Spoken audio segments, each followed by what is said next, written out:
Hello అందరికీ welcome back to Anu K R vlogs. నేను మీ అనురాధ. ఈరోజు రెసిపీ వచ్చేసి అర్షల్ని చూపించబోతున్నాను.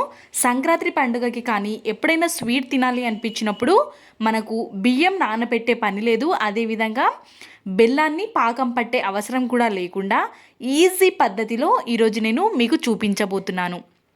ఇంకా ఎవరైనా నా ఛానల్ని సబ్స్క్రైబ్ చేసుకొని వాళ్ళు ఉంటే ప్లీజ్ సబ్స్క్రైబ్ చేసుకోండి. ఇంకా ప్రాసెస్లోకి వెళ్ళిపోదాం. ఒక గిన్నెని స్టవ్ పైకి పెట్టేసుకొని 1 కప్పు వరకు బెల్లాన్ని యాడ్ చేసుకోవాలి. ఏ కప్పుతో అయితే మనం బెల్లం తీసుకుంటామో అదే కప్పుతో 1.5 కప్పు వరకు వాటర్ని యాడ్ చేసుకోవాలి.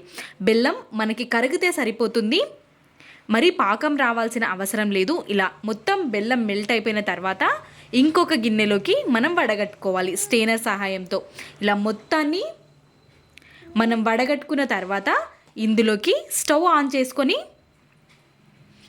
ఇందులోకి 1 నుండి 2 యాలకులని ఇలా ఒలిచేసి వేసేసుకోవాలి. ఇప్పుడు మనం ఇందులోకి 1 స్పూన్ వరకు నువ్వులు, చిటికెడు ఉప్పు, అదేవిధంగా 1 కప్పు పొడి బియ్యం పిండి, 1/2 కప్పు వరకు గోధుమ పిండి.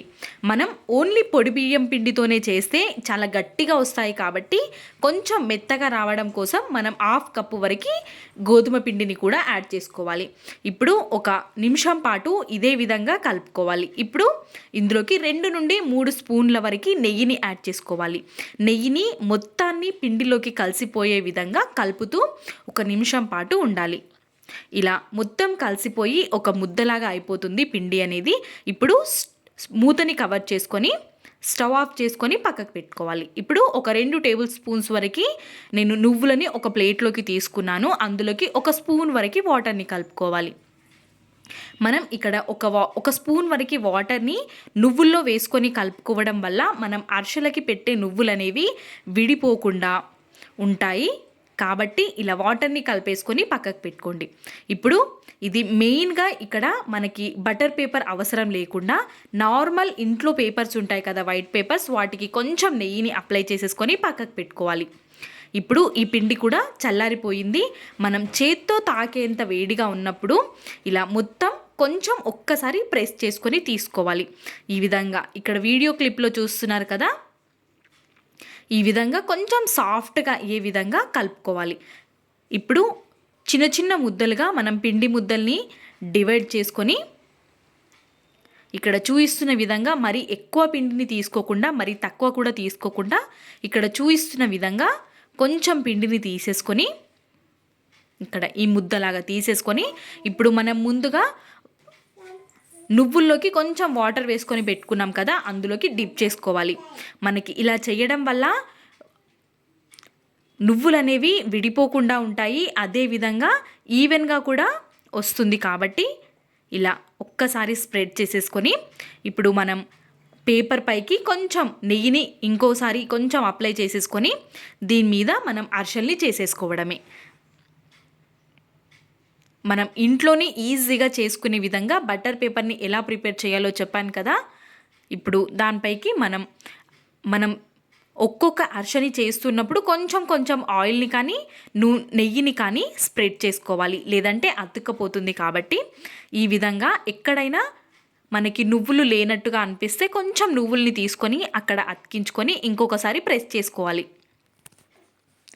ఈ విధంగా మొత్తం అన్నిటినీ ప్రెస్ చేసుకోవాలి. ఇక్కడ చూపిస్తున్న విధంగా అరిసెలు మరీ సన్నగా కాకుండా మరీ లావుగా కాకుండా ఇంత సైజులో మీడియం సైజ్ ఉండే విధంగా మనం అరిసెలన్నిటినీ చేసుకోవాలి. మనం చేసుకున్న వెంటనే కాల్ చేసుకోవాలి. ఇప్పుడు నేను 2 అరిసెల్ని ఒక ప్లేట్లోకి తీసేసుకొని వీటిని కాల్ చేసుకుంటాను. మరి మనం ఎక్కువగా చేసుకొని పెట్టుకున్నా ఆరిపోయి మనకి పొంగుతూ రావు కాబట్టి ఎప్పటికప్పుడు మనం కాల్ చేసుకోవాలి. ఇప్పుడు డీప్ ఫ్రైకి సరిపడా ఆయిల్ని వేడి చేసేసుకొని వేసేసుకోవడమే. మనకి ఎక్కడైనా రంధ్రాలు పడినా మనకి పొంగుతూ రావు కాబట్టి రంధ్రాలు పడకుండా చూసుకోవాలి మనం చేసే అరిసెలకి. ఇక్కడ మంచిగా మనం ఒక్కదాన్ని తర్వాత మాత్రమే ఇంకో దాన్ని యాడ్ చేసుకోవాలి. 2-3 కనుక మనం ఒకేసారి వేసామంటే అతుక్కపోయి విరిగిపోతాయి ఖచ్చితంగా. కాబట్టి ఒకటి ఫ్రై అయిపోయిన తర్వాత మాత్రమే ఇంకో దాన్ని యాడ్ చేసుకోవాలి.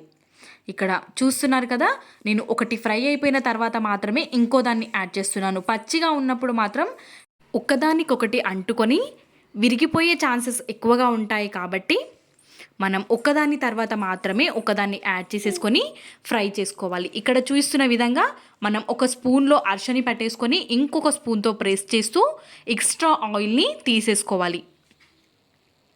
ఇక్కడ మొత్తం అన్నిటినీ ఇలాగే చేసేసుకొని ఒక ప్లేట్లోకి సర్వ్ చేసేసుకోవడమే. చాలా టేస్టీగా ఉంటాయి. ఈ వీడియో గనక మీకు నచ్చినట్టయితే లైక్, షేర్, సబ్స్క్రైబ్ చేయడం మర్చిపోవద్దు.